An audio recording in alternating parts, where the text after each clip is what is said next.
Hola, muy buenas tardes. ¿Cómo me están escuchando?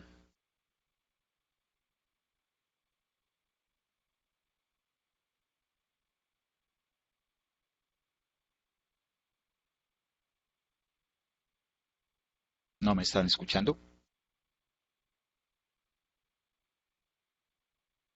Bien, gracias Andrea, Diana, Alejo. Ok, esperemos que siga así.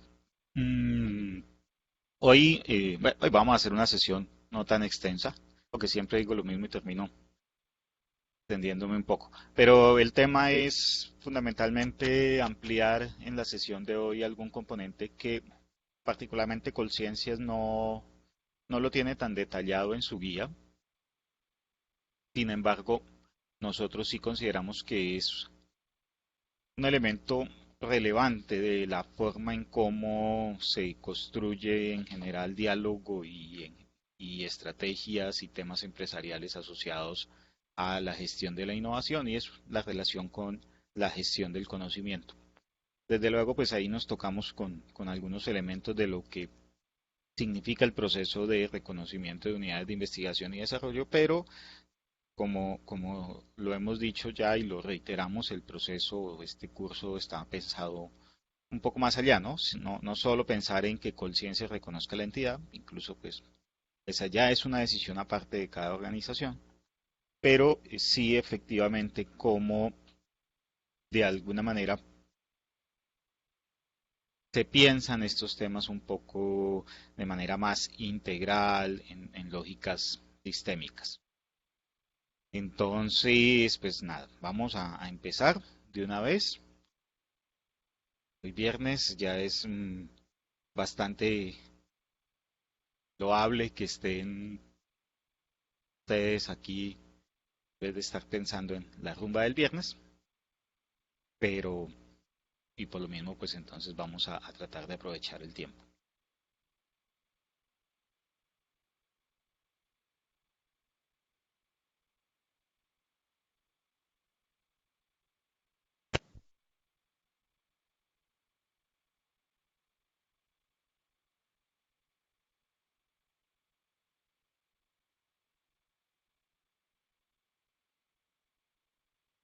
Bien, está Alejo, Andrea, Carlos, Diana, Gianca, ¿de dónde es que no lo identifico o no la identifico? Héctor, ¿quién es invitado? Está con el nombre invitado, Jane Carolina, Luis F. Osorio, Marcela y Patricia. Patricia, de aquí está calentando cómo estará en Villavicencio. Bien, entonces la temática de hoy pues es la gestión de investigación, desarrollo y la gestión de conocimiento y la relación que existe entre estos dos ámbitos, procesos, tendencias, modas, como lo quieran identificar. El quick aquí es que fundamentalmente, ya como lo mencionaba por allá en la primera sesión, no, no existe una sin la otra, ¿cierto? No, es difícil pensar hoy en día y entender que se puede hacer investigación, desarrollo e innovación sin abordar alguna lógica de gestión de conocimiento. Pero ahí, obviamente, hay que hacer como un punto de, como un pare, porque justamente cuando se habla de gestionar conocimiento, pues se, se tiende a interpretar, bueno, o de pronto no hay mucha claridad específica de qué exactamente es eso, o sea, de a qué se refiere gestionar conocimiento. Y ahí de nuevo hay que devolvernos un poco a las bases conceptuales, a la historia, y en sentido estricto, pues la gestión del conocimiento ha sido propio de los seres humanos desde que existe civilización, podríamos decirlo así. Es decir, la civilización misma y lo que es el desarrollo de la humanidad en sí mismo se ha basado en la acumulación de conocimiento, y esa acumulación se da por vía de un conjunto de procesos que tienen que ver justamente con eso que llamamos gestionar. Ahora bien, uno de los elementos clave de la gestión es que pues no es algo que sucede por casualidad, sino que de alguna manera sucede justamente porque alguien decide que suceda, alguien apuesta que suceda y entonces, dicho esto, en la medida en que se construyen un conjunto de objetivos, de prácticas, de estrategias o de actividades orientadas a que efectivamente suceda, eso es lo que marca la diferencia. Y pues seguramente ese tal vez uno de los principales aportes de la ilustración hace ya 400 y 300 años. Y es como efectivamente ese proceso empezó a masificarse, empezó a compartirse la información por vía de uso de herramientas como la imprenta, empezó a implementarse las prácticas de protección del conocimiento por allá en Florencia en el año 1500. Y bueno, entonces de alguna manera, bueno, se construyeron las comunidades científicas, que no era algo que existiese antes de la ilustración, pero fue ya con los procesos de la ilustración en donde la gente que investigaba se agrupó, se organizó, y en esa medida, en la medida en que se agrupó y se organizó, gracias, Bianca, eh, en la medida en que la gente se organizó y sobre todo los que investigaban, los que andaban, digamos, movidos por la curiosidad y el asombro, se organizaron en comunidades, y es esa imagen de época de Newton, de Darwin. Incluso en algunas películas varias recrean el escenario de las sociedades científicas donde debatían sobre los nuevos descubrimientos. En estos días justamente también estaba por ahí conectado con los temas de la expedición botánica en el Nuevo Reino de Granada, y todo eso sucedió durante siglos, pero el punto de quiebre fundamental en el momento en el que se empieza a hablar de gestión del conocimiento, pues está marcado por dos elementos. Por un lado, los fenómenos de globalización, y por el otro, la masificación del uso de tecnologías de información. La globalización por una situación particular, y es que el conocimiento también es un instrumento de dominación. Los que han sido capaces de entender, las naciones, los territorios y las regiones que han sido capaces de entender que es algo valioso, pues justamente son las que hoy se consideran naciones desarrolladas y o que están en camino de desarrollarse. Pero hay casos muy particulares de estudios de fenómenos asociados al conocimiento que son particularmente interesantes. O sea, los estudiosos de estos temas, por ejemplo, abordaron por allá en la época de la colonia el estudio de el uso del estribo en las sillas de montar. Esto para los que no saben, la silla de montar a caballo, pues que tiene un elemento donde usted pone los pies, y al poner los pies puede asegurarse, puede brindar, tener una mayor seguridad e incluso puede tener una mejor maniobra.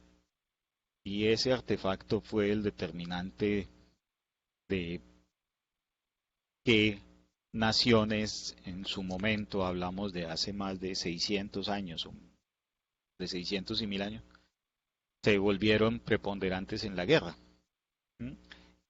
Y dirán, dirán, este está como un poco loco de qué está hablando. Pues es que justamente de eso se ocupa los estudios asociados a la gestión de la tecnología y a la gestión de, incluso los estudios sobre ciencia, tecnología y sociedad trabajan cosas como esas para entender cómo un determinado artefacto o una determinada situación o una determinada tecnología puede cambiar el curso de la historia.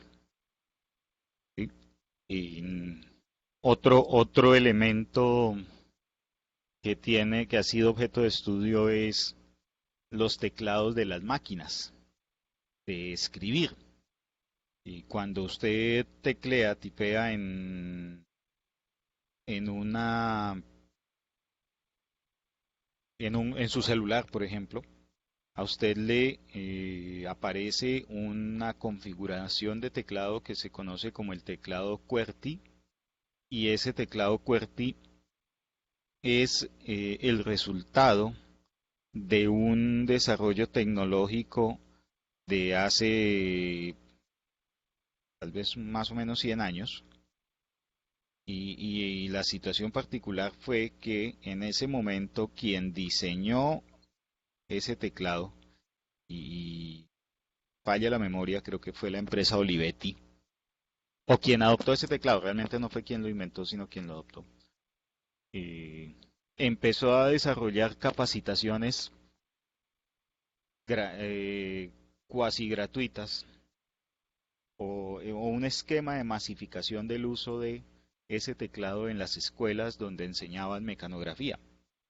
Y eso determinó que ese teclado se volviese un estándar de la industria, incluso sin ser, y con el tiempo se hacían las evaluaciones y algunos decían, oiga, pero esa no era la mejor opción tecnológica, el teclado, y los que de pronto tuvieron clases de mecanografía, los que somos más viejitos tuvimos clases de mecanografía, y pues siempre le costaba a uno el tema de adaptarse a escribir con esas letras en ese orden, pero claro, pues eso también tenía sus ventajas, pero lo cierto es que ese fenómeno de cómo una empresa, en vez de tratar de ofrecer, entre comillas, el mejor producto y desgastándose ofreciendo el mejor producto, o entrando en choque con sus competidores para tratar de mostrar que ella tiene el mejor producto, lo que hizo esa empresa en ese momento fue crear demanda a partir de la capacitación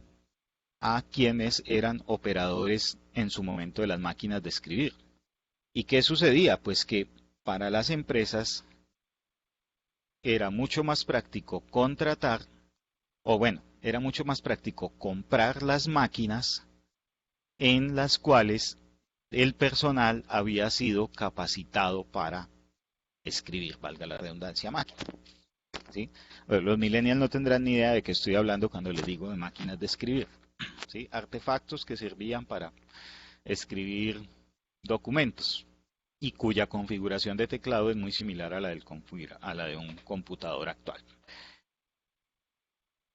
Miren que ese caso de hace más de 100 años, entre otras, lo que nos muestra es que justamente algunas de esas estrategias que en muchos casos se plantean como novedosas o como del mundo digital, pues realmente ni lo son tanto.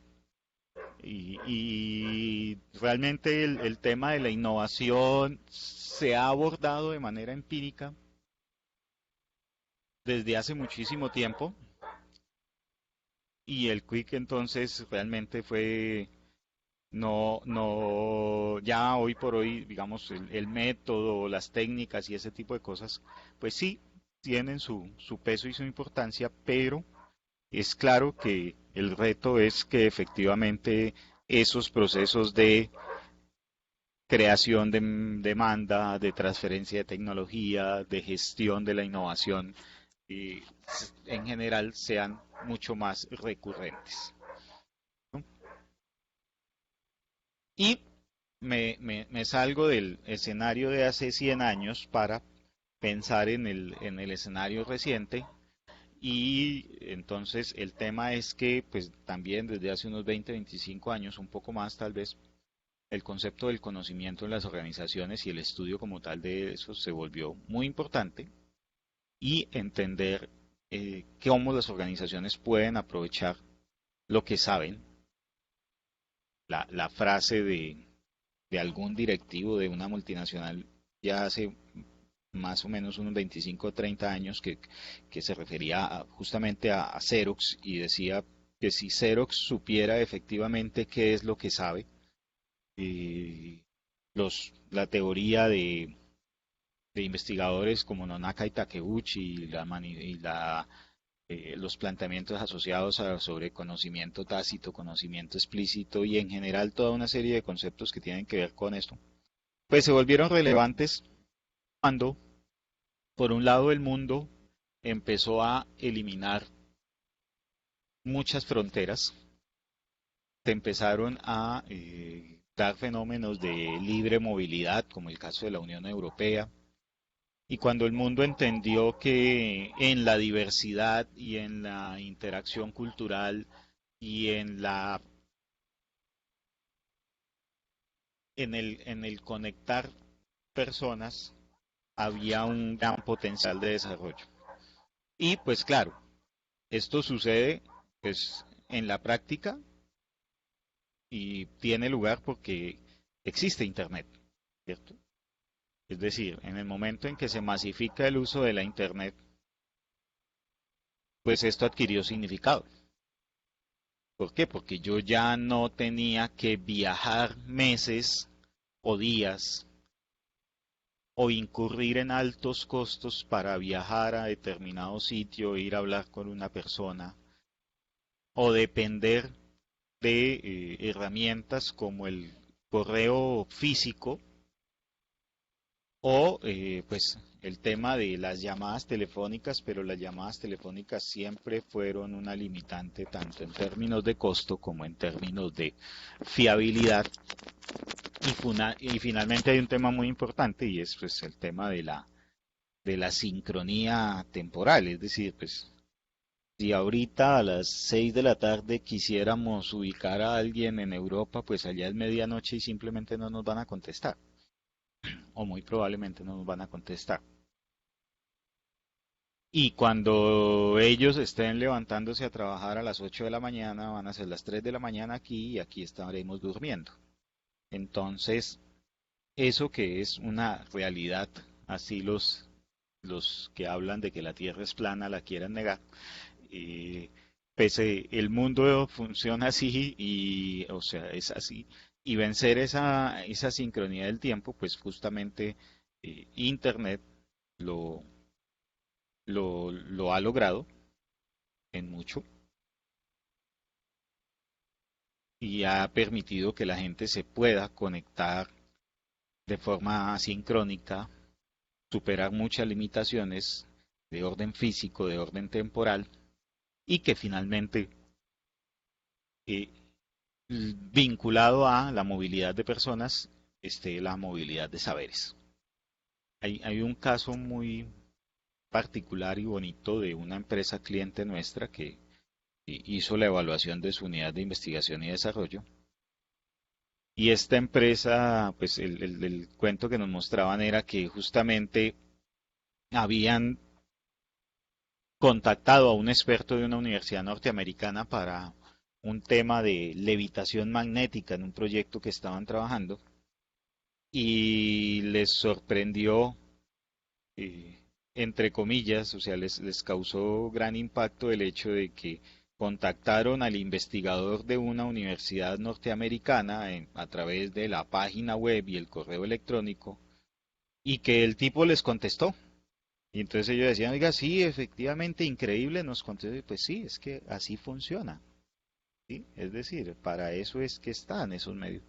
Y efectivamente este experto lo invitaron y vino y los capacitó durante 2, 3 días en unas actividades que tenían y lograron resolver muchos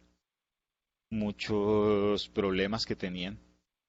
a partir de el simple acto de buscar la persona y enviarle un correo electrónico. Lo que sorprendía es que muchas veces, pues aquí nos pasa, ¿no? Enviamos una cotización, no nos contestan, no nos piden una cotización, no nos contestan, no enviamos un mensaje y nadie nos contesta.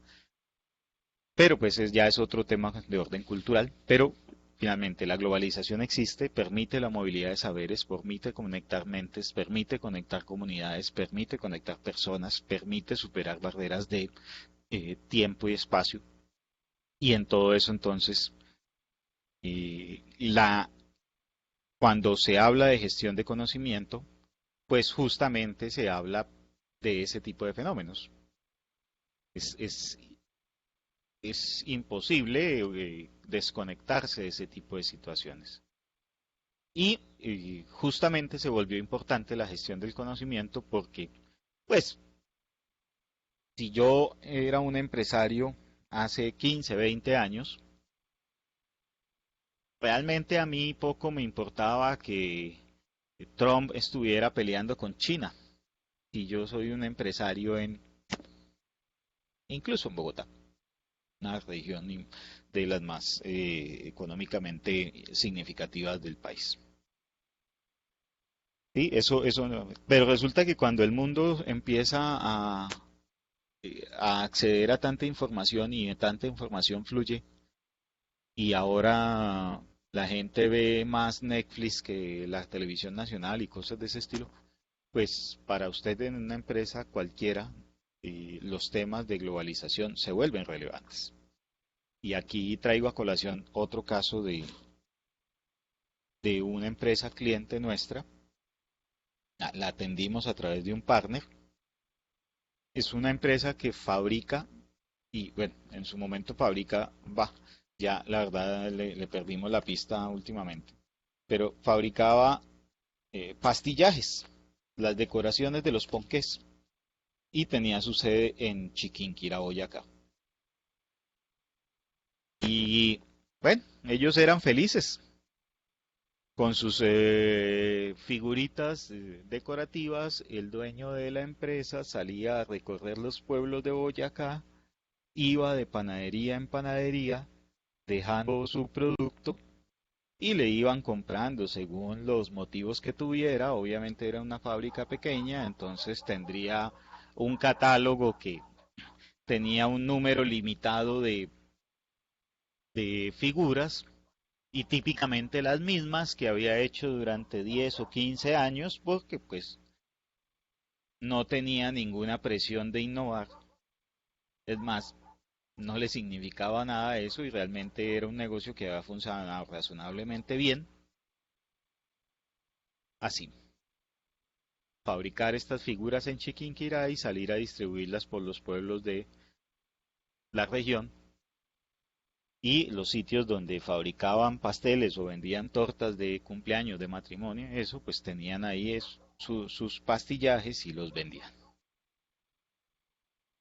Prácticamente en 2, 3 fines de semana casi se le acaba el negocio al señor.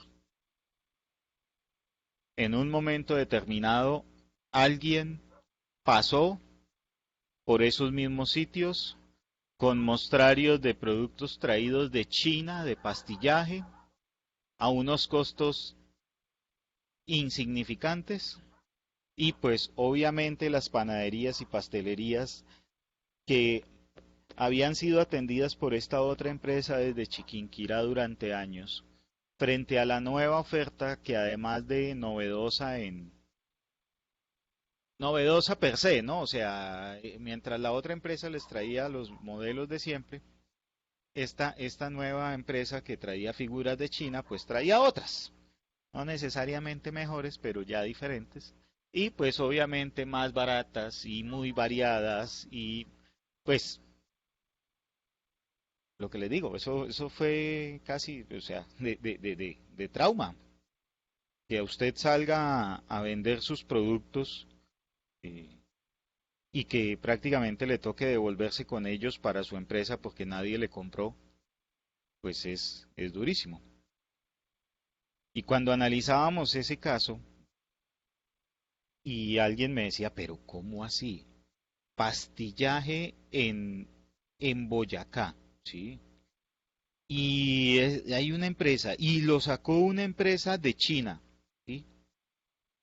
Y la gente dice, no, o sea, eso es como que parecía, era un cuento vacío, por llamarlo de alguna manera, es decir, una cosa de esas que solo pasaban en televisión y en las novelas y resulta que le pasó efectivamente a una empresa.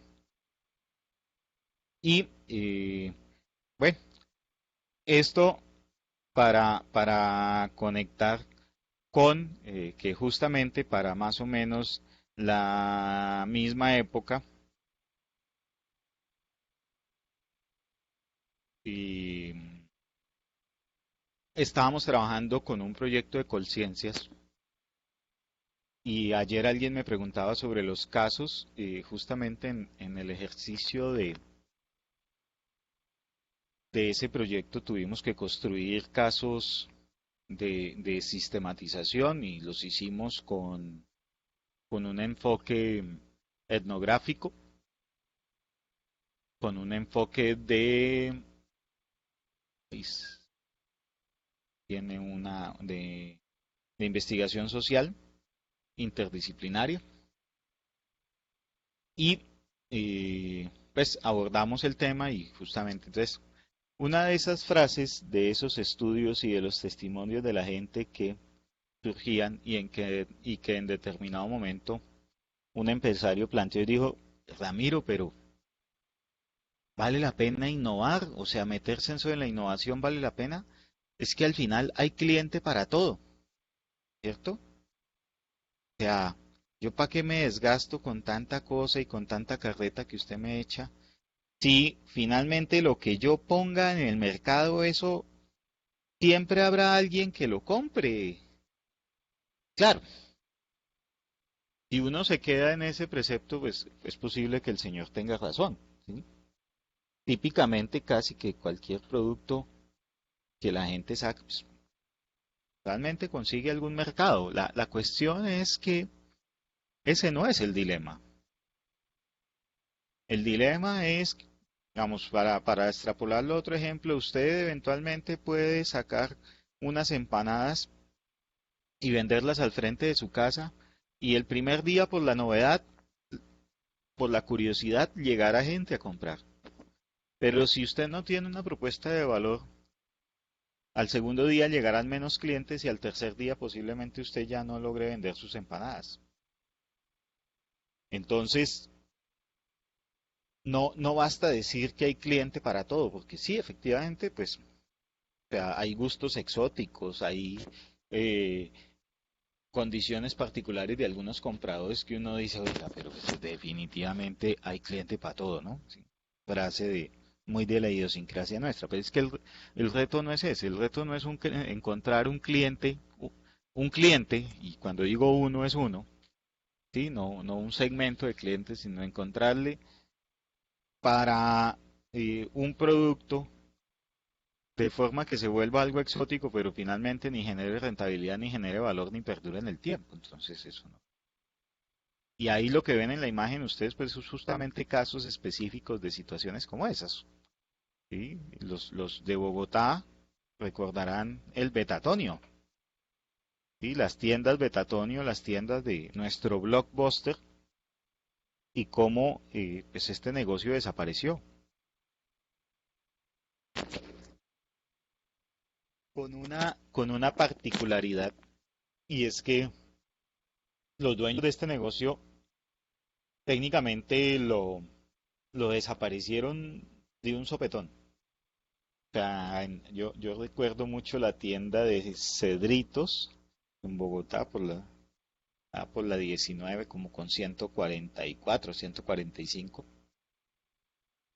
Un día estaba, al otro día habían quitado el aviso y al tercer día había en el local una venta de frutas y verduras.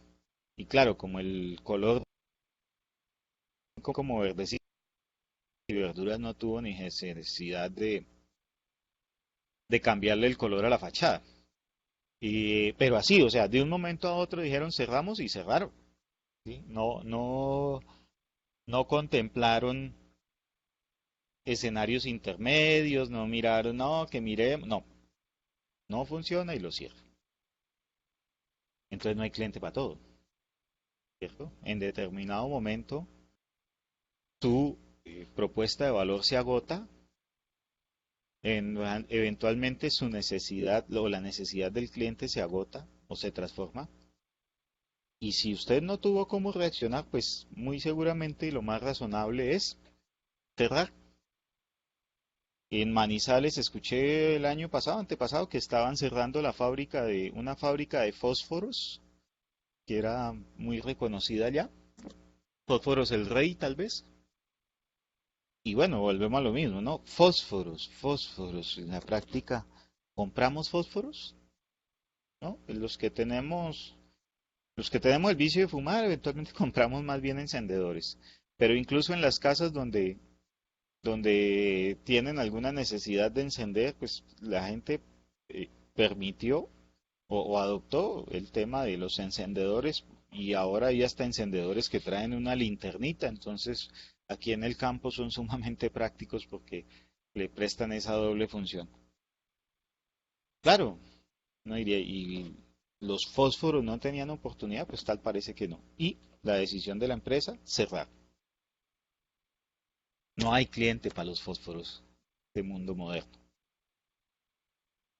Y otros casos, el caso que ustedes ven ahí, el logo arriba a la derecha, Almacén La Polar, y Almacén La Polar tiene unas características que uno dice, ¿por qué no funcionó? La Polar es una cadena que viene de Chile como viene Falabella. Es el mismo esquema de negocio. Es, además es ese y no es porque sea de Chile y porque sea parecido a Falabella. No, eso se llama retail y eso funciona igual en prácticamente todo el mundo. Y en Colombia la Polar no funcionó. ¿Qué falló? Bueno, leyendo algunas noticias, informaciones que se comentaban e incluso algunas declaraciones de sus directivos y de la gente, lo que decían es, no, fundamentalmente el error de la Polar es que, pues aquí el tema es entrar con un aliado local. Cuando Falabella entró en alianza con Home Center, que es Sodimac y que en Colombia ya estaba posicionada. Tiendas Easy entró de la mano de Almacenes Éxito y por ahí derecho otras compañías que han ingresado al mercado local han ingresado de la mano de aliados locales y eso les ha permitido ser más competitivos, pues porque finalmente las realidades de nuestro mercado en el retail tienen todas unas dificultades en la gestión de proveedores, en la logística, en la comprensión del comportamiento del consumidor, en una serie de cosas que, si bien es cierto, el mercado, el negocio a nivel mundial del retail es más o menos igual, pues los matices son la diferencia. Y entonces no hubo cliente para la Polar, como no hubo cliente para las tiendas de alquiler de películas como Betatón. El caso que ven abajo a la izquierda es más ligado al tema del concepto de red social o del uso de redes sociales y particularmente el Twitter. Y una empresa muy reconocida del país a la cual le mandan un mensaje en Twitter diciendo, oiga, pero ustedes sacan un producto con un empaque gigante y con un contenido insignificante o una de dos o reduzcan el empaque o, o coloquen más producto porque realmente o no engañen al cliente con un empaque grande y un mínimo contenido dentro de ese empaque. Y la cuestión es que, pues, antes había una línea 018.000 a donde nadie llamaba a quejarse, pero ahora está el Twitter y el Facebook y la gente entonces rapidito toma fotografías, eh, hace las quejas, lo comparte en su red y la red de redes empieza a masificar y entonces el esfuerzo de lanzar un producto en el mercado, producto que puede ser novedoso, o que pues implicó un esfuerzo en su desarrollo, pues finalmente se ve malogrado porque al caer en las manos de los usuarios, estos no perdonan y además no se quejan con usted, ¿no? Se van directamente a la red y operan una lógica de hacerlo pasar vergüenzas. Entonces, ya el cliente no es pasivo, es sumamente activo, lo cual, y luego al final vemos el tema de que puede ser tan bueno o con tan malo, o sea, es malo en la medida en que usted no actúe frente a este tipo de situaciones y, como se dice vulgarmente, de papaya. Y no hay cliente, particularmente, no hay cliente que esté dispuesto a tolerar abusos o a aceptar un producto no conforme, porque finalmente no hay cliente para todo. No hay cliente para ese producto que utiliza un empaque gigante para dar cuatro galletitas o cuatro pasabocas. Y el otro caso que les mencionaba, que traigo a colación, es el de Easy Taxi y Tapsi. Y bueno, ahí tendría que agregar ahora que estas empresas se fusionaran con Cabify. Y bueno, cuando se fusionaron Easy Taxi y Tapsi, que eran las dos aplicaciones líderes en el mercado de las aplicaciones para servicios de taxi, valga la redundancia, aquí en Colombia, pues se habló de que no, que es que juntos vamos a poder más y juntos vamos a enfrentar a Uber y juntos vamos a ser mejores. Y pues la realidad, lo que sucede en ese tipo de operaciones es que simple y llanamente estamos hablando de dos empresas que estaban por sus efectos de competencia canibalizando un mercado en el cual en la práctica no hay espacio para demasiados competidores. Y ahora uno ve que sí, que hay otras, que tres o cuatro, pero realmente las aplicaciones que ya, si alguien hoy está pensando en crear aplicaciones para taxi, ya llegó tarde. Ya ese negocio está posicionado con uno o dos operadores y está en una etapa de concentración en donde fundamentalmente los que tienen un capital detrás están posicionados y van a seguir posicionados y realmente pues a menos de que usted logre generar un diferencial significativo, simple y sencillamente no hay cómo competir. Pero en su momento Easy Taxi y Tapsi tampoco tenían cómo seguir creciendo y por eso se fusionaron. Entonces, aunque parecía una jugada estratégica grandiosa, pues realmente en la práctica era lo que había que hacer. No era más y no habían muchas más opciones. ¿Por qué? Porque no había cliente para los dos. Y pues una decisión sana era juntarse. Y bueno, hay cliente para aplicaciones siempre y cuando tengan el músculo financiero de estas o el músculo financiero de Uber o el músculo financiero de Cabify. Pero pues el que esté pensando en crear aplicaciones para taxis hoy por hoy en un país como este, pues no sé, tiene que tener siquiera 50 millones de dólares en el... Entonces no hay cliente para todo, no hay cliente, no hay tanto cliente para tanto. Y esos son ejemplos. Entonces, pues esto todo lo traigo a colación porque justamente uno de los retos que tenemos es el de rebatir un montón de prejuicios, de ideas preconcebidas y mitos, entre otras, esa de justamente de que hay cliente para todo.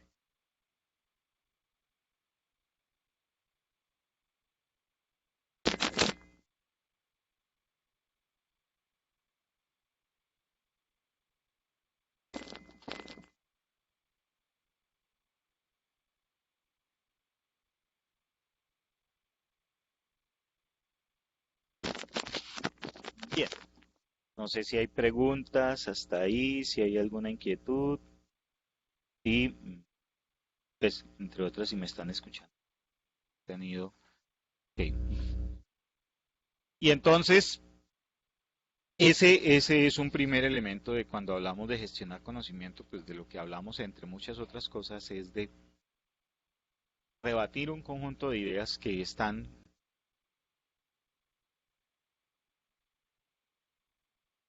tan sembradas, por llamarlo de alguna manera, arraigadas en nuestra idiosincrasia, en nuestros contextos, en la forma de pensar de la gente, y que no necesariamente corresponden a la realidad, ¿sí?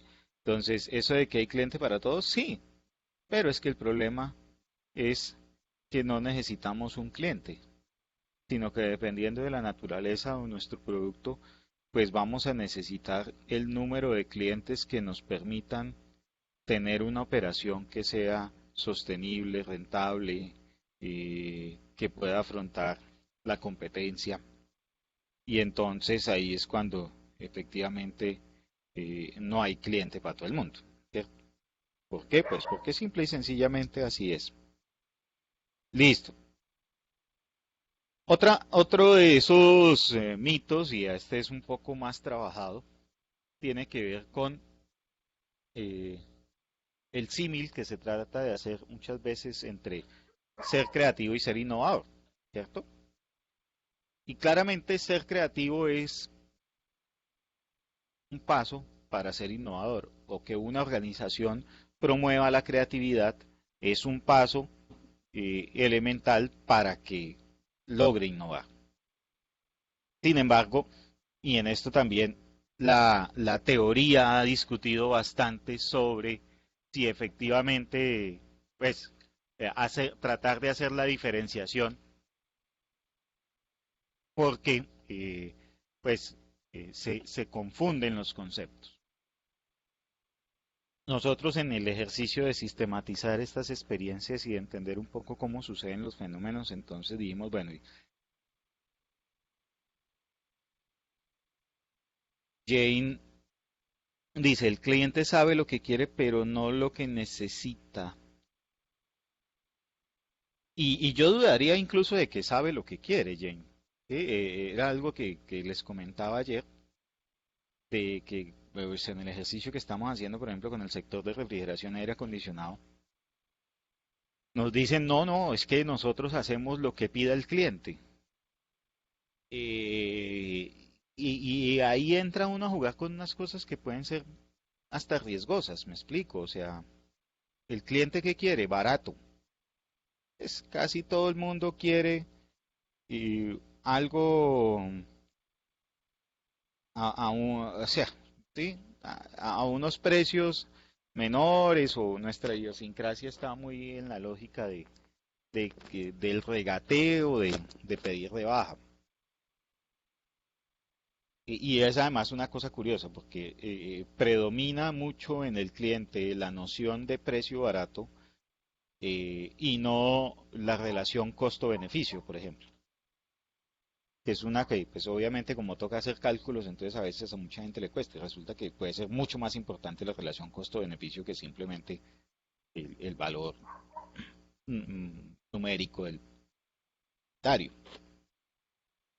Entonces, pues ahí que yo incluso dudaría, pero seguramente dentro de las cosas que hay que también trabajar mucho, y por ejemplo metodologías como Jobs to be done, no sé si la conocen, los trabajos del cliente, pues le apuntan un poco a eso, a un mejor reconocimiento de esas necesidades, un mejor entendimiento de esas necesidades justamente para descubrir lo que efectivamente el cliente quiere, o muchas veces lo que el mismo cliente no se ha dado cuenta que quiere, pero que efectivamente le causa mayor gusto, placer, o le genera más valor. ¿Mm? Entonces, pero bueno, me devuelvo entonces al tema y la relación entre creatividad e innovación, y 6 filtros que hemos identificado, 6 tamices sobre los cuales de alguna manera usted puede mm, valorar si algo que se considere creativo efectivamente tiene oportunidad de llegar al mercado como algo innovador. ¿Sí?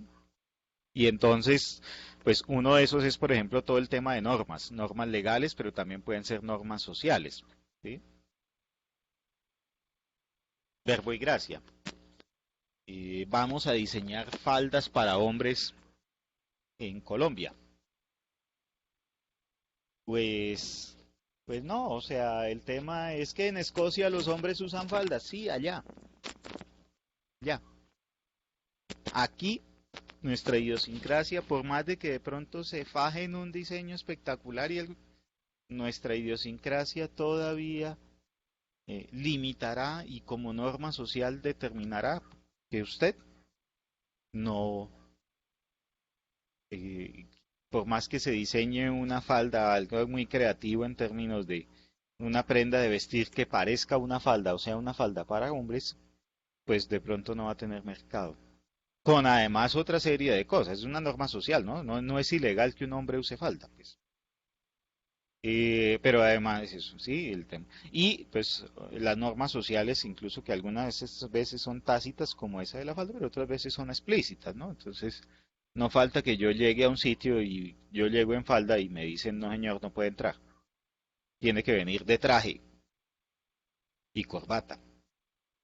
Y entonces yo me puedo pasar la vida tratando de explicarle al vigilante de la entrada que es que yo uso una falda que es un traje. No, no, no me va a dejar entrar, ¿sí? O me va a poner problema para entrar. Entonces, las normas es un elemento sustancial y obviamente también dentro del espacio de las normas está esos resquicios en los cuales eventualmente algo no se sabe si es legal o ilegal y en ese vacío eh, es posible captar valor. Las eventualidades. Entonces, los hechos que tienen, que suceden en algunos casos de forma prevista o en otros de manera imprevista, pero que son determinantes para que hayan unos cambios significativos. ¿Sí? Entonces, pues, las ferias, por ejemplo, que son eventos, movilizan la innovación. ¿Por qué? Pues porque la oferta de tecnología se prepara para llevar a la feria lo que tiene para mostrar y plantarse como novedoso en ese escenario. ¿Sí? Entonces, las ferias, que son eventos, jalonan en mucho la innovación. Pero también hay otras cosas, por ejemplo, los eventos catastróficos. Durante años en Colombia se ha construido con materiales como la guadua, pero fue en el terremoto del eje cafetero en donde se identificó el potencial que tenía este material en la práctica, sí, porque pues durante años se ha hablado y la belleza y todo lo que y la masificación del uso de la guadua como elemento constructivo tuvo un auge tremendo en después del terremoto del eje cafetero. ¿Por qué? Pues porque es que cuando había que reconstruir ese pueblo, la guadua estaba ahí, enfrente de todo el mundo. ¿Sí? ¿Saben de qué estoy hablando cuando hablo de la guadua?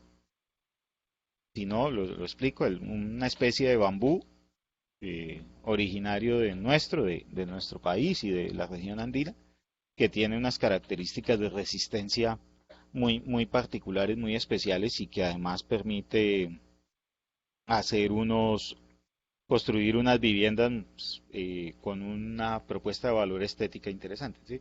Entonces, el terremoto del eje cafetero disparó ese tipo de construcciones y ahora va uno, por ejemplo, por los llanos orientales entre Villavicencio y Puerto López y lo que uno ve en los balnearios y muchos sitios, incluso hoteles, son construcciones en Guadua, muchas de ellas. Sí, y en muchos lugares ya el tema se va avanzando, pero justamente fue ese evento el que disparó. En Estados Unidos, por ejemplo, la prevención y atención de emergencias y el conocimiento asociado a eso y las soluciones para eso se dispararon tremendamente cuando el huracán Katrina hace ya tal vez unos 10 años golpeó las costas del sur de los Estados Unidos. Entonces eso. Y obviamente, ¿no? Las navidades, las modas, ¿cierto? Todo ese tipo de cosas movilizan a algunos de forma marginal, ¿no? Las modas o las temporadas en las confecciones, pues son una cosa que se sabe que todos los años va a pasar. ¿M? Pero pues en otros casos, no sé, como el mundial de fútbol que se realiza en un país, pues lleva a plantear una movilización de creatividad que en el contexto de ese evento tiene oportunidad de mercado. Posiblemente si no hubiese el evento, no tendría sentido. Desde luego todos los conceptos asociados a las tendencias, y esto ya es un poco más un estudio de, en general, los consumidores, de los comportamientos, de lo que sucede, y entender un poco qué está pasando, ¿sí? Entonces, ayer les comentaba, por ejemplo, ese caso de cómo un empresario me dice que el 30% de los que deciden sobre sus propuestas de servicio eh, o de sus negocios son millennials y que entonces ellos sí le paran atención tremenda a la ecología. Bueno, pues ahí está, ¿sí? Es una tendencia, en general la sostenibilidad, el- así Trump diga que no, pero el cambio climático existe y enfrentar el cambio climático y generar soluciones pensadas para eso es una tendencia. Y hay otros conceptos que, pues, digamos que pueden coexistir tendencias contrarias, ¿no? Entonces, pues típicamente la economía basada en el petróleo y la economía en contra de la industria extractiva, ¿sí? Pues el fracking es una tendencia. Que podamos tener todos los reparos desde el punto de vista ecológico sobre ella, sí. Pero usted va y pregunta dentro de la industria del petróleo y la gente es casada con el, uy, no, eso es lo que hay que hacer y eso es lo que hay que hacer y eso es lo que hay que hacer. Y pues en el otro extremo están los anti-fracking con sus argumentos, obviamente, ¿sí? Pero pues entender eso. Y por ahí derecho, otra serie de cosas. Y ahora justamente que se publicaron los datos del Censo Nacional, del DANE, pues el hecho de que a usted le digan que la familia colombiana pasó de tener 5 integrantes a tener 4 humanos y que ahora posiblemente el concepto de familia sea pareja y perro. Y bueno, ¿y cuántos son? Pues sí, no son muchos, pero está creciendo el número. Es una tendencia. Dice Jane, la innovación irá de la mano cuando entendamos las potencialidades de las regiones, desarrollo local con IMAD, todo exactamente, eso es justamente, pero a eso hay que ponerle significado, oye, Jane Carolina, y me excusa, sí, Carolina, sí, Carolina. ¿Cuál es el quick? Que, digamos, ese discurso es real, es cierto. Nosotros tenemos una red de 8.200 suscriptores con la cuales les mandamos información y agregamos a interactuar. No interactuamos con los 8.200, hay mucha gente que simplemente recibe información.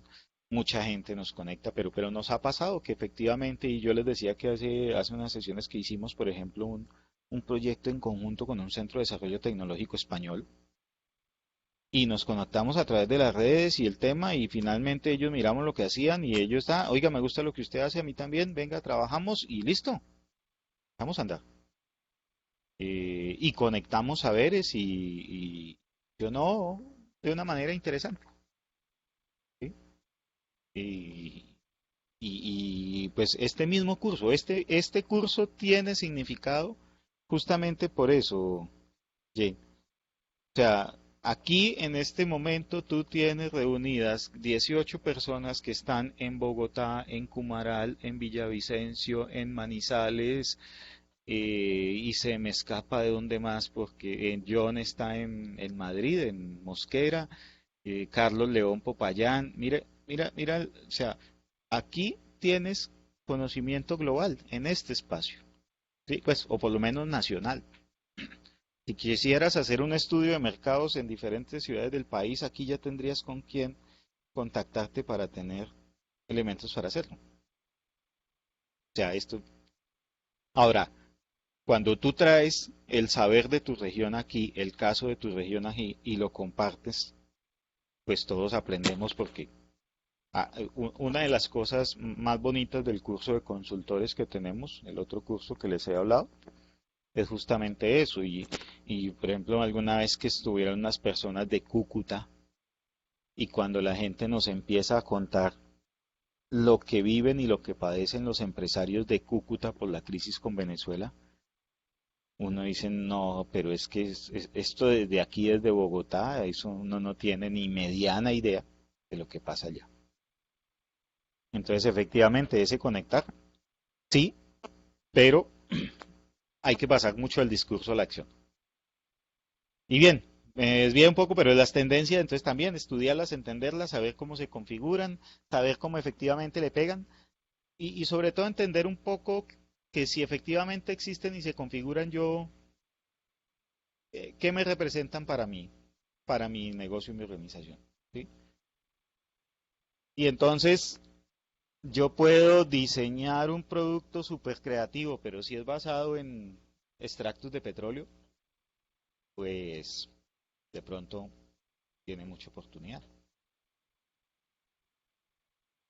Mucho, o sea, pensar, por ejemplo, en productos, esto y perdónenme el calificativo, pero la estupidez que cometen quienes manejan el negocio del fútbol en este país de centrarse solo en el producto para hombres y no apostarle al producto del fútbol femenino cuando hay unas capacidades, cuando hay un mercado que va creciendo, cuando hay una tendencia, cuando cada vez más mujeres están conectadas con ese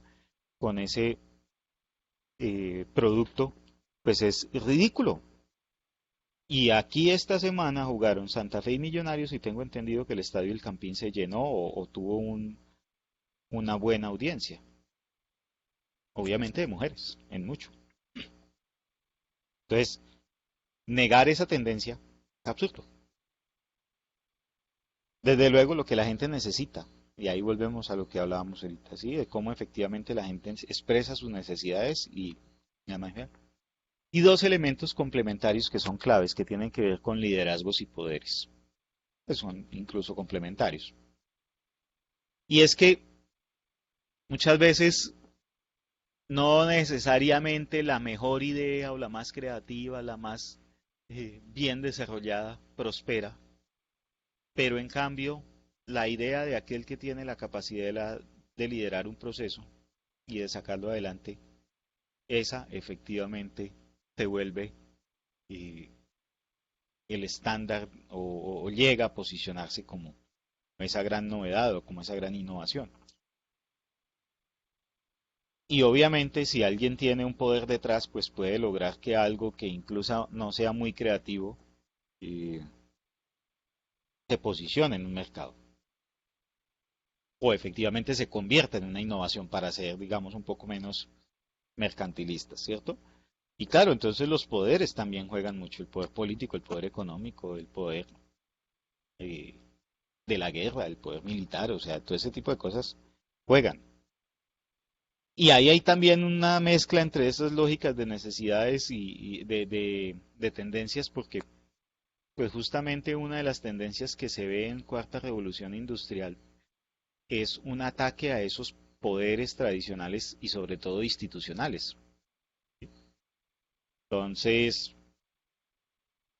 Nicolás Maduro se inventa la moneda de criptomoneda del gobierno venezolano y resulta pues que eso no funcionó. ¿Y por qué no funcionó?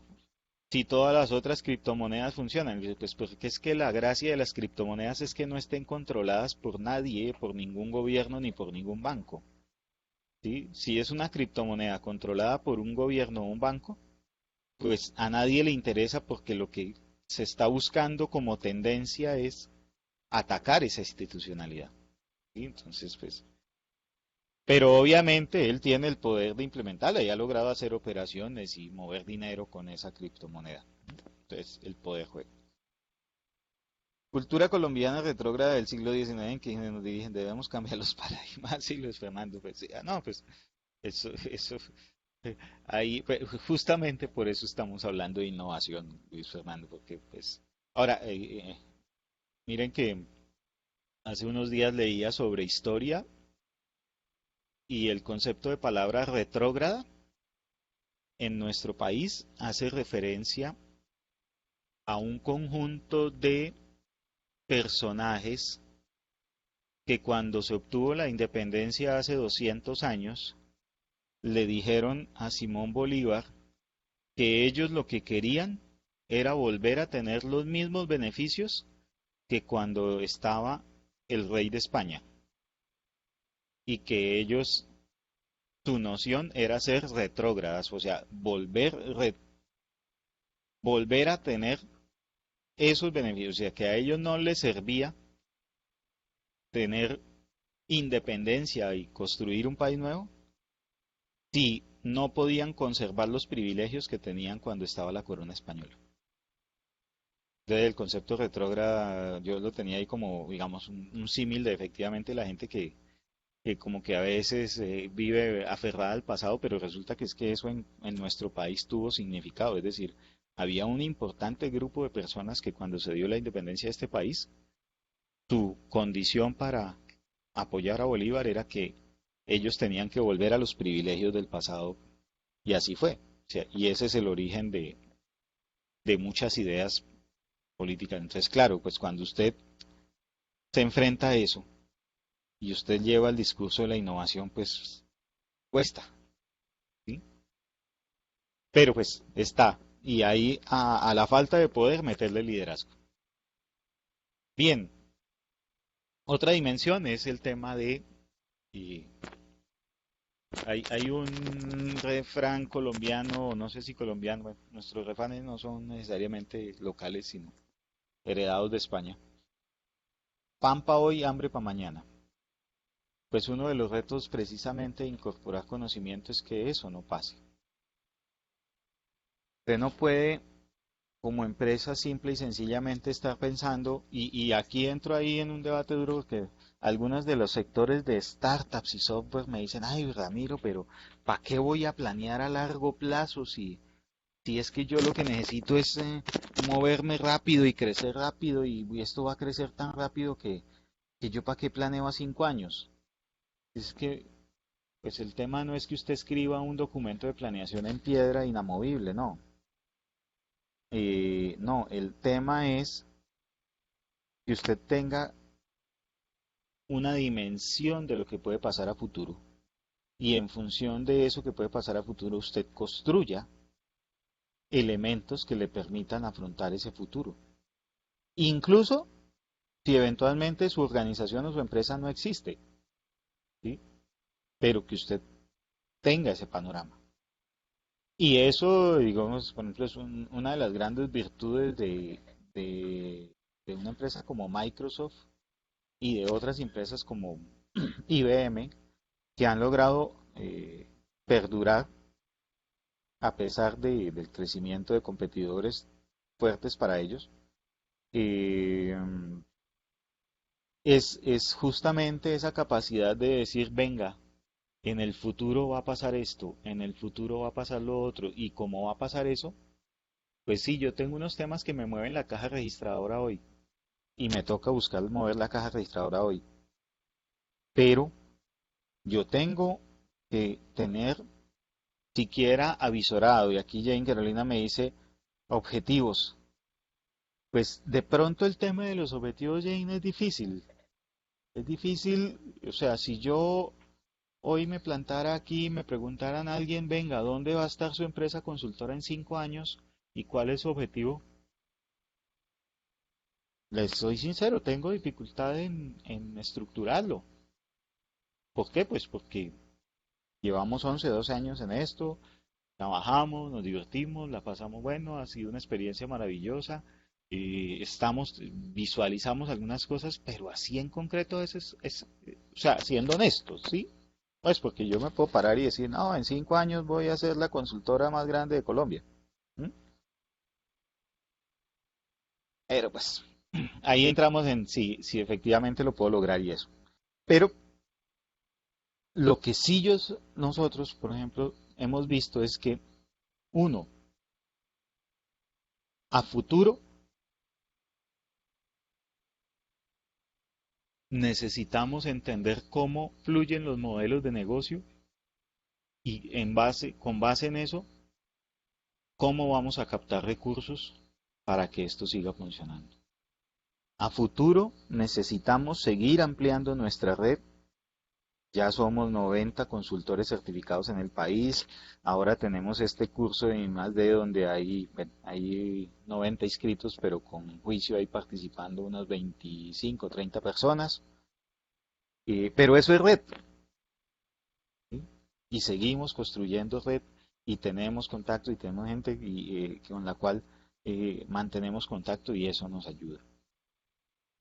Que seguimos trabajando los temas de cultura y esperamos que en unos cuantos años ya no tengamos que convencer a la gente de que, oiga, temas como el respeto de los derechos humanos y el respeto de la persona son mínimos para que existan los negocios o que, o sea, venga, ¿por qué no diseña productos para mujeres? Ay, no, que no, hombre, o sea, ese machismo no lleva a ningún lado, o sea, las mujeres son claramente un o sea, están en la sociedad y cumplen roles importantísimos y cada vez tienen más poder de decisión y cada vez tienen más independencia económica. Y entonces yo pararme en la lógica machista de que yo no hago liga de fútbol para mujeres porque el fútbol es para hombres, pues es una estupidez asociada a la cultura. Y, pero va a cambiar y está cambiando, ¿sí?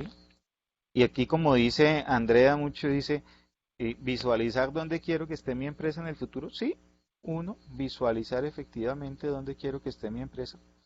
Y también considerar un poco más, de pronto que centrarme en unos objetivos muy específicos y en unas cosas como muy puntuales en el hacer. Mi estrategia futura de exploración, de alguna manera lo que me debe plantear es medios para ser capaz de comprender eso que va a pasar a futuro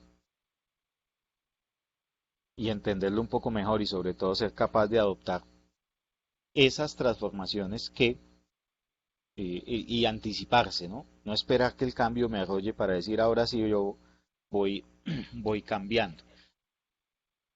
Carlos dice, creo que se vale soñar, pero agregando acción desde hoy con una orientación hacia realidad de ese sueño. Entonces creo que tener objetivos de corte mediano. Ah, no, no, no, no, no, para nada malo no es. ¿Sí? Y pues usted también necesita la, la, el aspecto motivacional y obviamente fijarse esas metas y esos propósitos tiene ese carácter, ¿sí? Pues porque si usted no, o sea, si a usted le vale lo mismo quebrarse o salir adelante, pues, pero ya digamos un poco en la práctica de cómo yo construyo estrategia para eso. Entonces, el punto es que ya no me centro y aquí mm, este balance de exploración a futuro. Nosotros planteamos abórdelo desde cuatro pilares: recursos, conocimiento, cultura y redes de trabajo. ¿Y eso qué es? Eso no son acciones. Es usted agrupe cosas que puede hacer para fortalecer su conocimiento, su cultura, sus redes y sus recursos. ¿Cómo? Yo incluso no entraría a veces mucho en el detalle del cómo hacerlo porque además usted pronto lo va descubriendo, ¿cierto? Pero entiendes. Ahora, en lo que está moviendo la caja registradora, en eso que es a menos de 6 meses, como ya dice Carolina, pues ahí sí usted tiene que tener acciones muy concretas de investigación y desarrollo, saber que tiene que comprar y vender tecnología, saber que debe invertir en bienes de capital y saber que debe apostar por una optimización de los procesos y una mejora continua. ¿Por qué? Porque es que si usted no hace eso, pues está grave. O sea,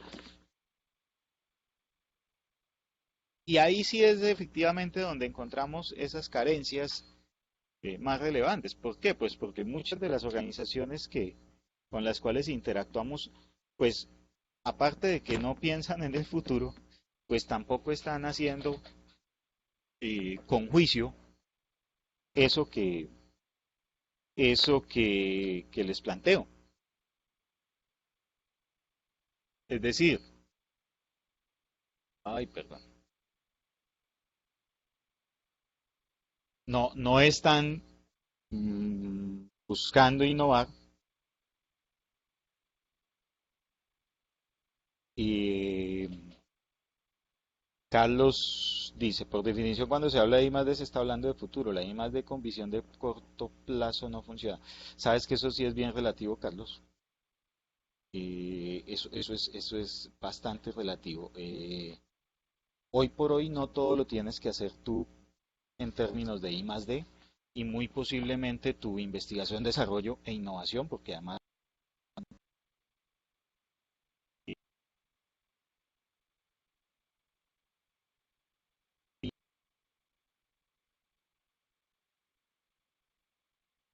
eh, el sonido. ¿Eh?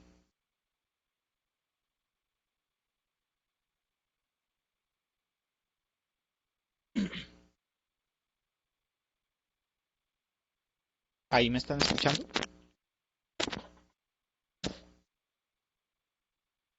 Gracias, Andrea. Entonces, eso que planteas, Carlos, confirma Carlos, ok, es relativo. Por lo menos desde nuestra experiencia te lo diría. Obviamente podemos contrastar conceptos y necesariamente tenemos que estar siempre de acuerdo. Pero, pero yo sí veo que que la I más D siempre es con visión de futuro. Yo creo que se logran esas capacidades de hacer investigación y desarrollo con visión de largo plazo cuando tienes construidas unas disciplinas en la organización que ya eh, te dan cierta robustez, por llamarlo de alguna manera, si has construido una cultura y sobre todo además pues tienes recursos para hacerlo. Pero muy posiblemente mucho de lo que hacen, y además creo yo es un camino válido, es que la investigación, desarrollo e innovación en algunos casos se centra fundamentalmente en integrar soluciones que otros han desarrollado con esa visión de largo plazo. ¿M? Y, y es válido, pero además, ¿qué nos muestran algunos casos internacionales? Los, la industria automotriz japonesa le aprendió a los norteamericanos y con el tiempo se posicionaron en el mercado norteamericano a partir de la disciplina, de la gestión, de la calidad y de otras visiones. Luego los coreanos aprendieron de los japoneses y los coreanos hoy por hoy son competidores globales en industria automotriz. Al mismo tiempo, la industria automotriz norteamericana fue decayendo. Y hoy por hoy China es el gran competidor y gran referente de la industria automotriz. Y buena parte, mucho de la industria china se desarrolló sobre la base del reciclaje de tecnologías, diseños y muchas cosas de fabricantes japoneses, fabricantes coreanos, fabricantes de otros lugares del mundo. Ustedes pueden encontrar en el mercado un vehículo que se llama, la marca es Sotie Nómada, con Z.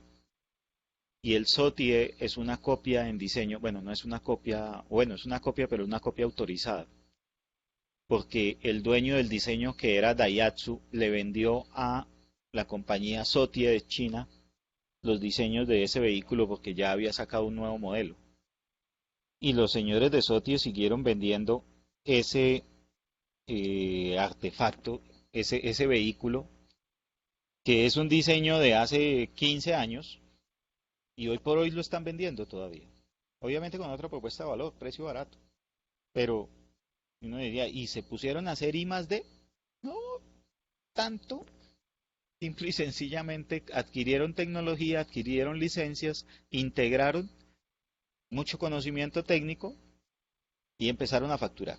Claro, los segundos y terceros modelos de esa fábrica seguramente van a ser construidos de cero y hechos con investigación y desarrollo en una visión de futuro.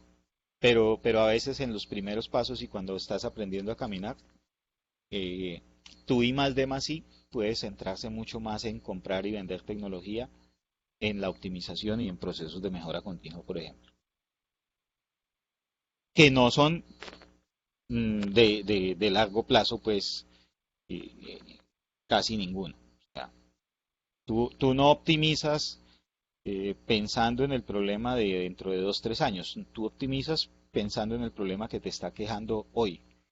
Lo mismo la mejora continua o incluso la adquisición de tecnología. Uy, Jay, no, aprender de países referentes y sus prácticas. No, yo creo que, o sea, es muy difícil y ahí es un tema complicado porque hay muchos países que están haciendo cosas interesantes. Yo creo que de cada uno se puede, ¿sabes qué? Eh, Escuchar a la gente, leer los casos, entender las situaciones y mirar lo que están haciendo en muchos lugares del mundo. O sea, me dices, el enfoque de los países nórdicos basado en una serie de valores, sostenibilidad y una serie de cosas es interesante. La agresividad de China en alianzas, en masificar la ciencia, en patentar, o sea, en tremenda. El enfoque norteamericano de la calidad de la investigación y el rigor de la investigación y las apuestas por la inversión en investigación básica son su gran fortaleza, la disciplina japonesa, el trabajo japonés con los números. Ellos le prestan mucha atención a las cifras y cómo las cifras, o sea, Costa Rica y Chile, bueno, allá digamos en Costa Rica yo destaco porque también lo conozco mucho de las decisiones estatales que llevaron a surcar un camino, pero también una que es simple, el tema del uso de segunda lengua en Costa Rica. En la medida en que cualquier costarricense habla inglés, ellos han tenido oportunidad de conectarse con el acceso a conocimiento de habla inglesa eh, y eso, y mira que pues, no es que sean muy desarrollados en ciencia, tecnología e innovación. En la práctica y estando allá, te digo, pero tienen algunos vectores interesantes. ¿Sí? Y sobre todo tienen una movilidad de saberes muy ágil por el tema del dominio de segunda lengua. Los chilenos tienen unas apuestas muy serias en temas de industria agrícola, de lo que es eh, la, la noción de competitividad y además el entender ellos cómo se conectan con el gran mercado norteamericano. Eh, no, pues cada uno, los catalanes, los vascos.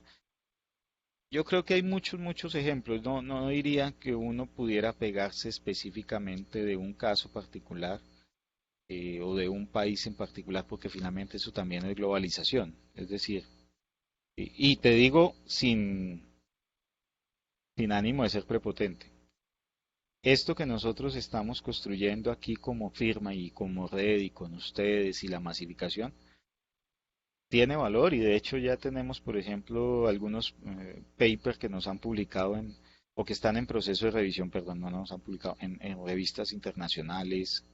O sea, si tú me preguntas lo que nosotros hacemos en Team Ingeniería de Conocimiento, ha sido un trabajo de investigación que nos ha limitado mucho en llegar al mercado, hay que decirlo, pero que nos está permitiendo construir esa base futura en la cual pues nosotros sí aspiramos a llegar a ser también unos referentes, porque pues, una de las cosas que a nosotros nos duele, entre comillas, es que típicamente cuando en Colombia se habla de un consultor, inmediatamente la solución es contrate un extranjero. Y, Creo que pues en este país hay vida inteligente, como para seguir dependiendo del conocimiento extranjero. O sea, aquí podemos construir. Entonces, pues ahí estamos. Ahora, ¿cómo lo organiza usted? Pues un poco este esquema ayuda de forma asertiva a hacerlo. Es decir, en el corto plazo, pues usted también necesita soluciones, no necesita carreta, ¿sí? Y eso es real.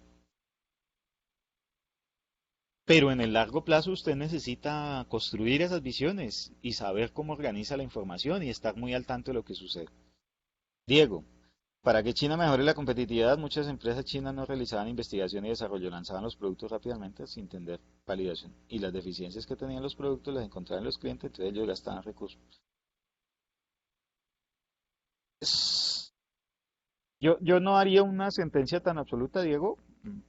Volvemos a lo mismo, no tenemos por qué estar de acuerdo, pero pues digamos te doy mi punto de vista. Lo que yo he leído y lo que he visto es que la estrategia particularmente de China país, pues es muy diferente a lo que son una empresa particular en China. Y te doy un caso. Hubo una alianza de China, de la Academia Nacional de Ciencias China, con la Academia de Ciencias de Canadá para publicar artículos científicos. ¿Cuál era el quick? Que pues las publicaciones científicas son algo muy relevante y muestran que usted efectivamente tiene capacidad de investigar. A usted en revistas norteamericanas posicionadas europeas no le publican si usted no es de la rosca, o sea, si usted no está metido en esas redes globales y los chinos no están. Entonces ellos hicieron unas alianzas con Canadá, obviamente eso les costó una plata y abrirle oportunidades a las empresas canadienses y empezaron a masificar su publicación científica en revistas canadienses, movieron becas con universidades canadienses y entonces empezaron a trabajar ahí. ¿Sí? Entonces ellos trabajaron mucho en eso. Los temas son muy complejos. La academia, pues, Colombia no hay academia de ingeniería, hay la Sociedad Colombiana de Ingenieros, pero no es lo mismo.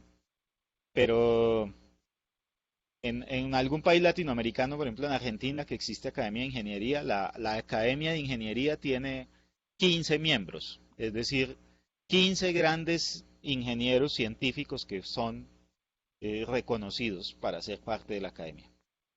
La academia de China tiene 500 integrantes. O sea, ellos todo es así. Nosotros hemos hecho estudios de vigilancia tecnológica y China en masa suma muchísimo. Pero cuando usted va y mira, hace poco en refrigeración lo hicimos. China tiene el 70% de las patentes de refrigeración del mundo. 70%. Una cosa ridícula. Pero aún así, una de las empresas que más patenta es una coreana. Las montones de patentes que tiene China están distribuidas entre 500 universidades y como 600 empresas, mientras que en Corea hay dos empresas grandes que tienen fortaleza. Entonces, sí, sí ves, y eso es un poco el tema de cómo se construye. Obviamente el tema de lo que tú dices, que también tiene que ver un poco con esas decisiones. O sea, ¿yo qué necesito?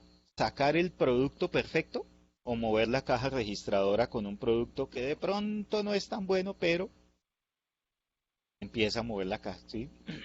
Y además los clientes me ayudan a mejorar. Un poco. Lo que sí te diría es que en tu comentario hay tácitamente algo interesante y es la actitud. Eh, y es que si el cliente se queja, ellos lo interpretan y lo tratan de corregir. Yo me he estrellado con muchas organizaciones en nuestro entorno que cuando el cliente se queja, lo primero que dicen, es que ese cliente es un fastidioso. ¿Sí? Aquí nunca nos equivocamos. Eso es que el cliente quiere poner pereque. Entonces, en eso sí, ahí hay unas diferenciaciones. Bueno, otros conceptos que hemos ido construyendo tienen que ver un poco cómo usted integra y enfoques de procesos, de estrategia y dirección, gestión de conocimiento y algo que les mencionaba ayer como el modelo de de, de la integración del modelo de negocio y de acciones de innovación. Aquí no me voy a extender mucho, pero fundamentalmente lo que quiero mencionarles es que el famoso ciclo de planear, hacer, verificar, planear, actuar, verificar, bueno, planear, hacer, verificar, ajustar. Aquí está descrito de forma distinta. Eh, Creo que hay que agregarle dos acciones a ese ciclo que son muy importantes. Conectar y en algún punto usted tiene que parar y entender cómo genera valor. ¿Por qué? ¿Por qué el conectar? Porque volvemos a lo mismo. No pretenda hacerlo todo solo. ¿Sí? Hay gente que ya ha hecho eh, algunas cosas o que tiene algunas soluciones parciales o que de pronto tiene las tecnologías que usted necesita. Entonces, conéctese con ellos. ¿Sí? No pretenda hacerlo todo solo. Conéctese con sus clientes. No pretenda hacerlo todo solo. Y lo que hablamos de, por ejemplo, de los casos como las startups. En el mundo de las startups, del emprendimiento de alto impacto digital y todo eso, si usted no tiene inversionistas, pues se va a demorar mucho y le toca muy despacito y tal vez no lo logre, porque pues esos modelos de negocio se basan en las inyecciones de capital gigantes antes de eso. Y lo segundo es el concepto de generación de valor. Y aquí sí que es cierto que hemos visto carencias en nuestro sistema y nuestras organizaciones porque pues muchas tienden a inventarse propuestas de valor sin entender, sin siquiera preguntarle al cliente. Y resulta que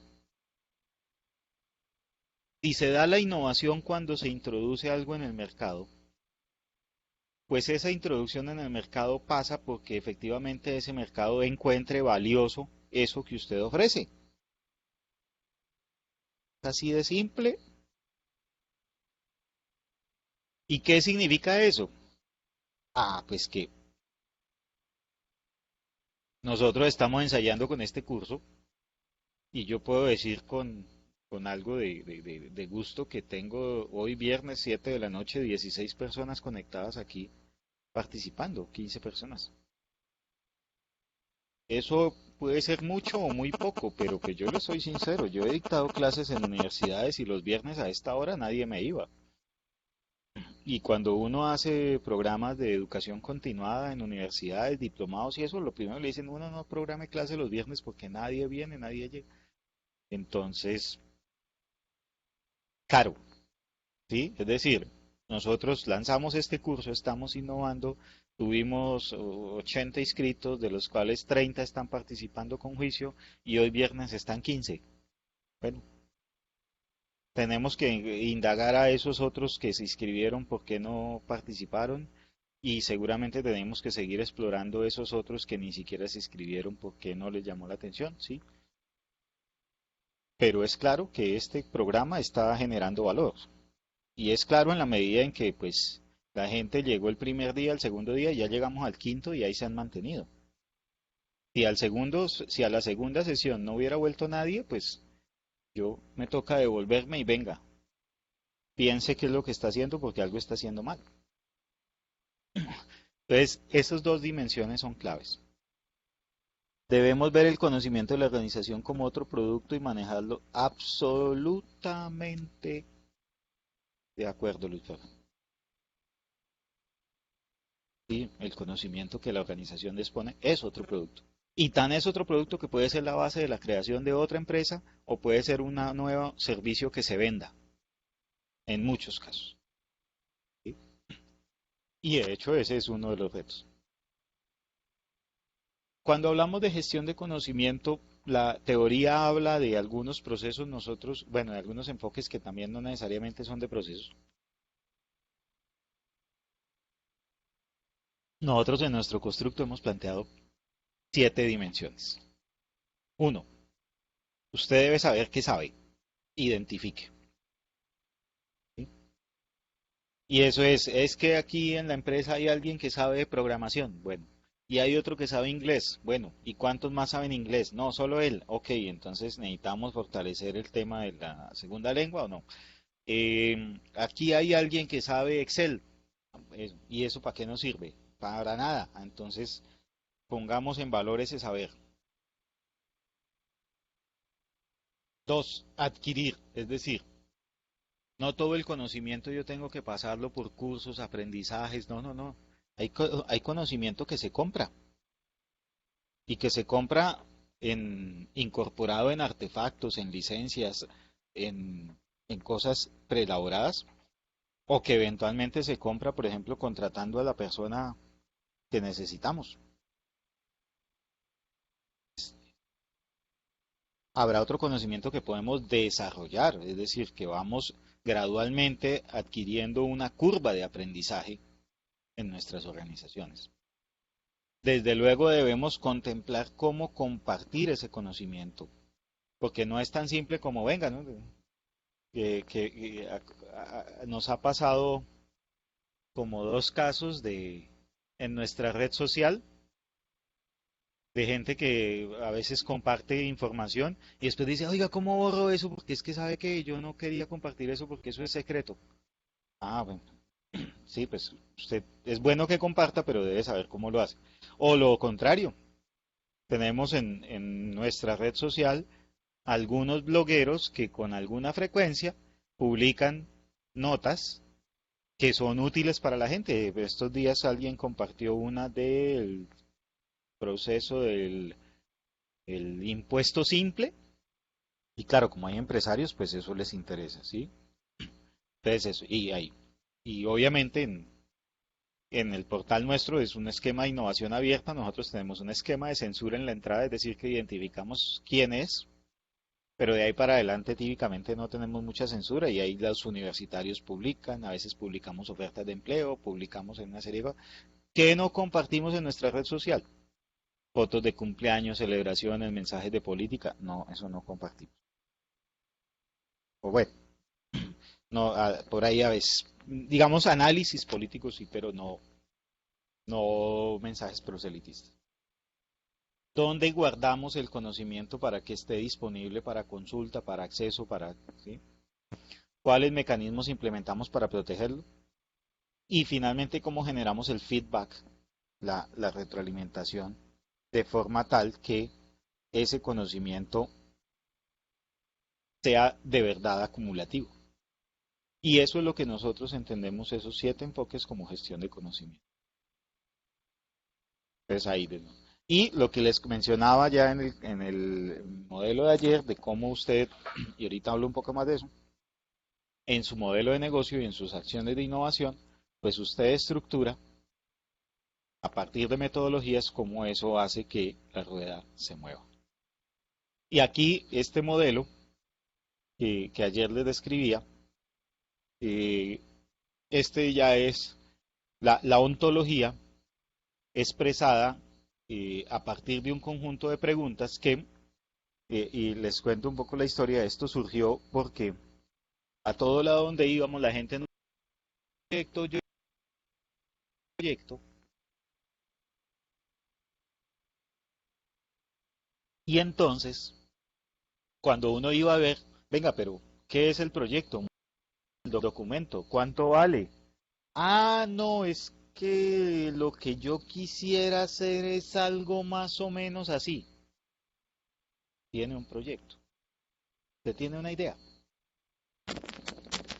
No, es que yo ya vi, yo quiero hacer algo más o menos parecido a esto y además ya tengo plata, ¿sí? Bueno, y además yo ya le mostré a dos, tres y les gustó, pero no tiene proyecto todavía.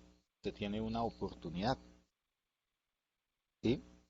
Es decir, usted tiene algo que suena bien, que incluso tiene recursos, pero todavía no sale si esos recursos le alcanzan, si necesita financiación. eh, entonces usted necesita construir un proyecto. Otros casos me dicen, no, Ramiro, yo ya tengo claro cuánto es, dónde es, qué tengo que gastar, qué es lo que voy a obtener, todo eso lo tengo definido. Realmente la talanquera es que necesito aliarme con un grupo de una universidad para presentarme a Colciencias. Ah, listo, si tiene un proyecto. ¿Sí? En muchos casos, la gente tiene problemas delimitados, identificados, bien definidos, y lo que busca es una tecnología.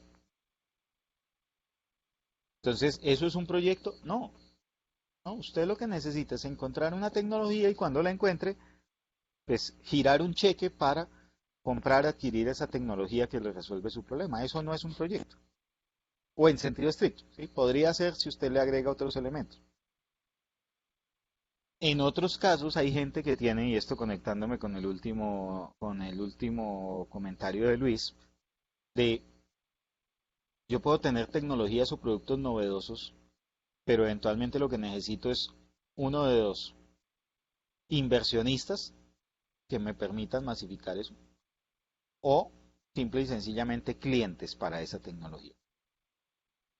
Y ojo que esto no necesariamente son mis productos o servicios de la empresa, sino que son tecnologías.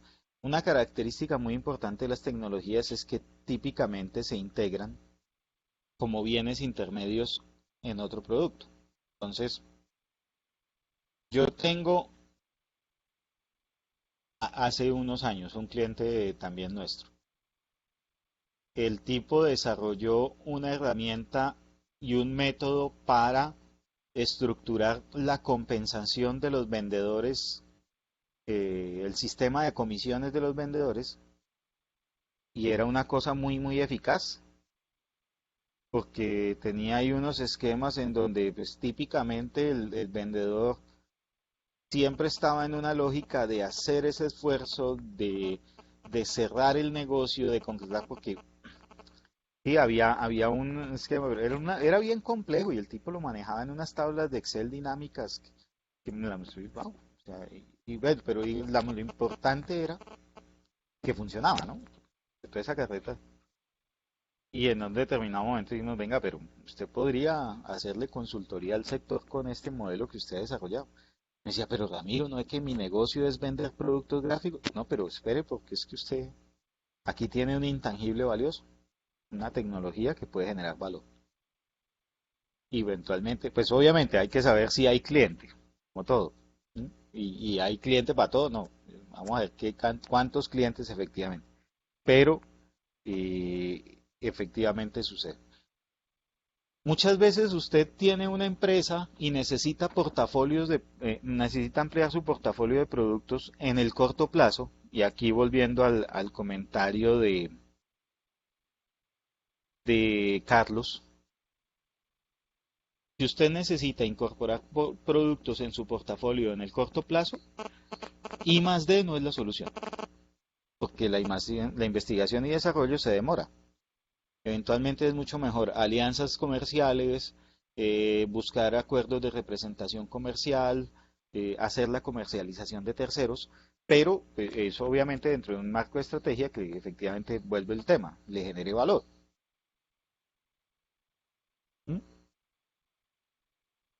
Y, bueno, nosotros lo hacemos.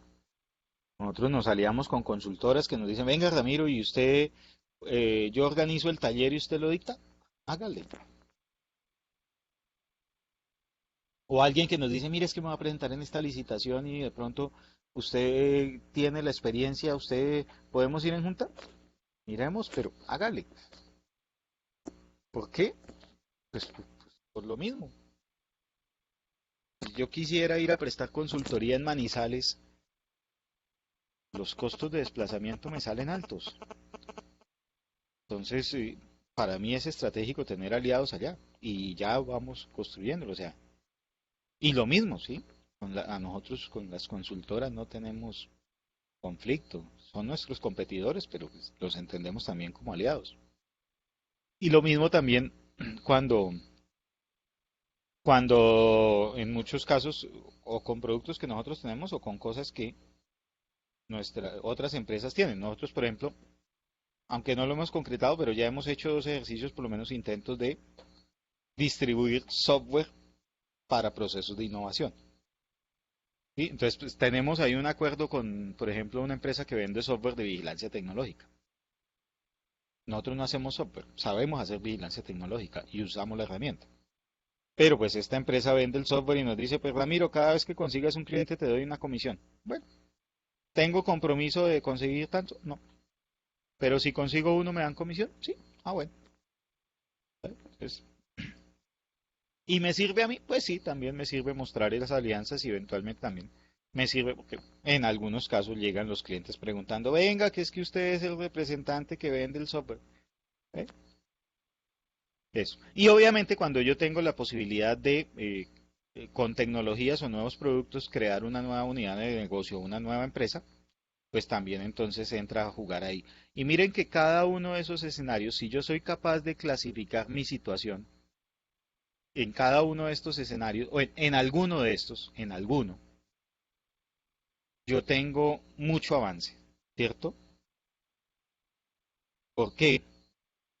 Y aquí sí les pido su feedback. Ustedes me dirán. ¿M? Por ejemplo,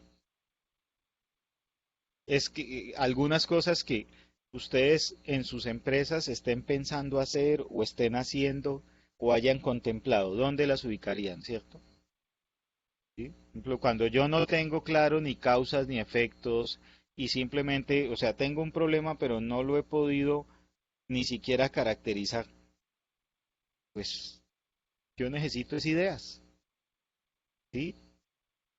Información, pero yo que voy a salir a comprar una tecnología cuando no tengo claro la dimensión del proyecto, del problema. Y con este esquema nosotros abordamos. Y pues en la práctica hoy por hoy también se trabaja mucho en entender crowdsourcing, crowdfunding, inteligencia colectiva. ¿Les suenan las palabras? ¿Sí saben de qué estoy hablando? Pero no lo utilicemos el anglicismo. Crowdsourcing, innovar con el conocimiento de otros. Crowdfunding, innovar con los recursos de otros.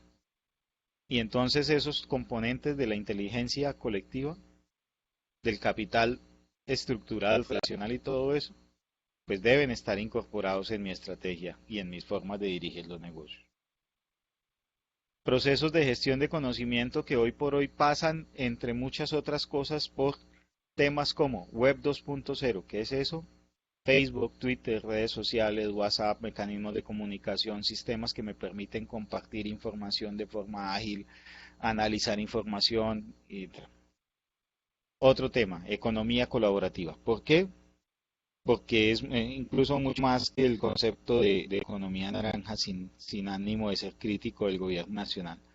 Porque el tema es fundamentalmente estos conceptos que permiten que la gente se integre en diversas lógicas productivas, ya sea con enfoque de búsqueda de lucro o no, pero pues maximizar el uso de recursos mediante la colaboración. Muy importante, inteligencia artificial. ¿Por qué? Porque finalmente también estamos en una época donde mucho de lo que hoy son rutinas lo harán las máquinas. Y ahí en eso pues es clave, o sea, la inteligencia artificial toca con un tema que es crítico y es que pues muchos de de los servicios particularmente se van a volver commodities. Eh, Mucho de lo que hoy hacen tareas personas las van a hacer máquinas. Mucho de la información que hay que procesar en montones, pues necesita de herramientas de ese estilo. O sea, esto a la antigüita no funciona. No sé si ahorita el correo de Gmail acaba de implementar, bueno, acaba no, yo hasta ahora lo noté, pero no sé si lleva, no creo que lleve mucho, un sistema de predictor de texto. Y es, créame, pasadísimo. O sea, el predictor de texto de Gmail es capaz de entender tu estilo de saludo, tu estilo de la forma como escribes y te predice las palabras como con un nivel de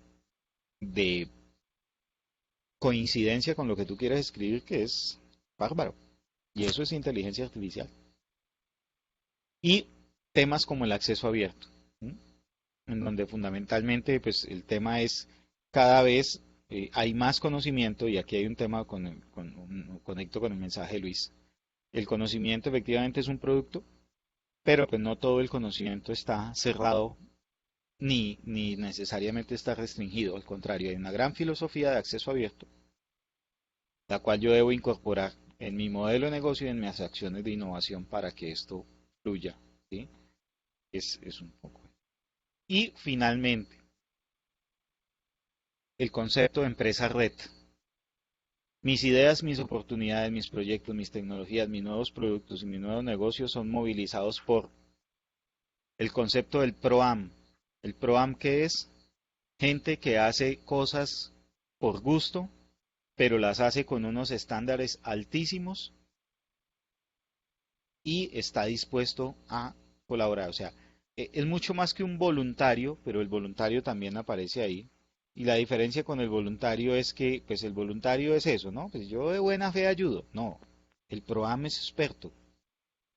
El PROAM es el tipo que es capaz de modificar tu producto para que sea mejor, pero además te cuenta que hizo eso, ¿sí? O sea, eh, es alguien que tiene conocimiento técnico o empírico, que tiene un saber hacer muy importante, pero además se involucra y está dispuesto a mejorar. Y pues bueno, cuando hablamos de software libre, pues las software libres son comunidades de ProAm, de gente que cacharrea y construye, no necesariamente pensando en que va a hacer dinero con eso, sino por el simple hecho de construir herramientas. Y pues eh, yo, o sea, herramientas como LibreOffice, Linux, el sistema operativo Android y todo ese tipo de cosas.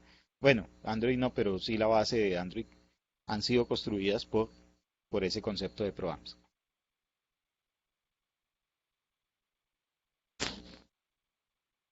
Los usuarios líderes, que pues, si tienen el concepto claro, es... Ah, Jane, sí, se escribe así y es concepto también madurado nuestro, ¿no? O sea, bueno, en el video de Charles Bieder él habla de los ProAm y te cuento que no he visto literatura mucha sobre los ProAm. Eh, pero existen. ¿M? En muchos de negocios y actividades existe eso. El usuario líder que típicamente es el personaje que está dispuesto a aceptar la novedad, a probarla, a ensayarla, el que va y se hace fila en la tienda de Apple 3 días antes para comprar el último producto, ¿sí? Que está dispuesto a asumir la novedad y que, contrario a otros que son más tranquilitos y que dicen, no, yo espero cuando esté barato para comprarlo, no, o sea, el usuario líder es el que quiere ser novedoso. Los socios de negocio en todas las dimensiones, es decir, la gente que de alguna manera está conectada con tu oferta-demanda y que además típicamente hoy por hoy una empresa, eh, sí, sí, sí, ProAm, o sea, este es un concepto de ProAm que es adoptado de algunos deportes, en donde existe esa figura del que está entre ser profesional y ser amateur. De ahí viene la palabra ProAm. Pues ser profesional y ser aficionado, está ahí como en la mitad de las dos. Eh, los socios de negocio. Hace unos días hablaba con alguien de una empresa de refrigeración y me decía, Ramiro, fue increíble cómo cuando conectamos con los talleres de servicio encontramos un montón de oportunidades de mejora del producto que no habíamos detectado porque ellos allá en las regiones estaban resolviendo los problemas, pero la información no nos estaba llegando. Entonces, claro, es que eso hacen los socios de negocio. Los voluntarios ya los mencioné que fundamentalmente son voluntarios, es decir, gente que quiere ayudar, pero pues que no necesariamente ni saben, ni son expertos, ni nada, pero pues ayudan. O sea, cuando usted tiene necesidades, pues hace falta. Desde luego el concepto de comunidad se vuelve relevante y pues por supuesto los clientes. Seguramente me faltan a mí también aquí los proveedores y otros, pero estos actores son muy relevantes y son también, digamos, cuando yo pienso en mi empresa y si alguien hace el ejercicio y quiere retroalimentación, yo con mucho gusto se las doy. Bueno, si pueden identificar en su empresa esas categorías.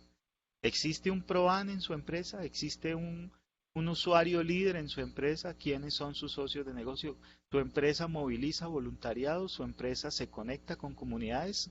Y cuando digo se conecta con comunidades no es en este tema de hacer proyectos sociales o de hacer proyectos de responsabilidad social empresarial. No, no necesariamente, no. O sea, hay una comunidad de clientes, usuarios, consumidores que se conecta con su empresa, o sea, no solo compra, sino que efectivamente genera feedback, retroalimentación.